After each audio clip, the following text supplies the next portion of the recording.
तो नमस्कार प्रणाम स्वागत बा रउआ सबके राइटर के राज के चैनल पर। और सब बताएं आप सब कैसन बानी।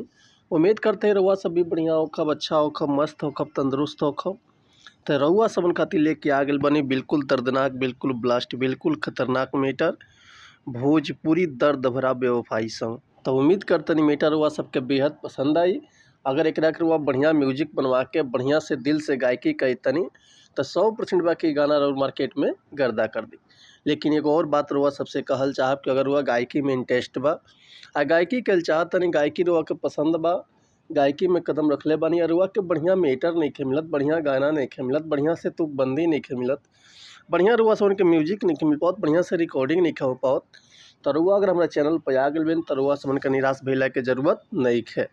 काहे से कि रुआ से खातिर हम हर एक प्रकार के सॉन्ग लिखी ले, हिंदी में होके, चाहे भोजपुरी होके, चाहे ट्रैक पर होके, चाहे नया कंपोजिशन होके, चाहे वो अपना फरमाइश के हिसाब से कोनो भी मैटर लिखवा सकिले, वो बिल्कुल उचित चार्ज पर।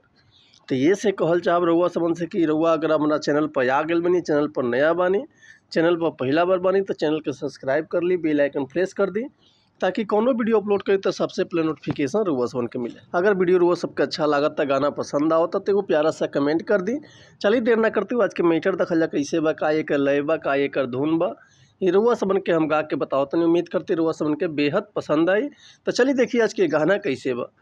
एगो लड़का एगो लड़की से बहुत प्रेम के लिए रहता, आ लड़किया अचानक बिना बतौले एकरा के छोड़ के चल जाती है। देखिए एक दिन लड़कवा का कहता, कौना भाव में लड़किया से कहता कि झूठे तू वादा कइलू, झूठे तू क्रिया खइलू, हे जान सुना ना, कि झूठे तू वादा कइलू, झूठे तू क्रिया खइलू, तब ना कहल कइलू,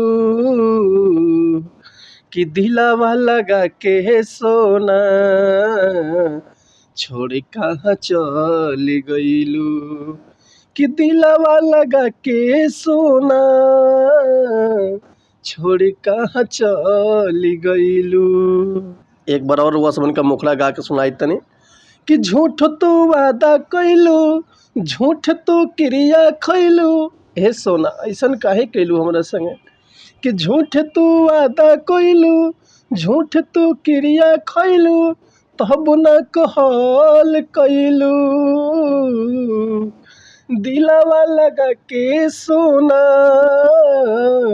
छोड़ी कहाँ चल गइलू, कि दिलावा लगा के सोना छोड़ी कहाँ चल गइलू, कि झूठ तू वादा कइलू, झूठ तू क्रिया खइलू, तब न कहल कइलू, दिलावा लगा के सोना छोड़ कहाँ चल गइलू। तो उम्मीद करतनी मीटर रुआ सबके बेहद पसंद आयल हुई। अगर ये गाना के रुआ फुल लिखवावल चाहतनी, चाहे एकर म्यूजिक बनवावल चाहतनी, तो बेहिचक रुआ कॉल या व्हाट्सअप कर सकिले, रुआ के बिल्कुल उचित चार्ज पर फुल गाना मिल जाए। एक और बात रुआ सबसे कहल चाहब कि अगर हमारे गांव में कहीं मिस्टेक होता तो भैया क्षमा चाहतनी, इससे कि हम गायक ना ही, हम तहीं राइटर हुआ सबन के खाली बता सकिले, समझा सकिले। तो मिलता है नेक्स्ट वीडियो में कुछ नया गाना, कुछ नया धुन, कुछ नया कंपोजिशन लेके।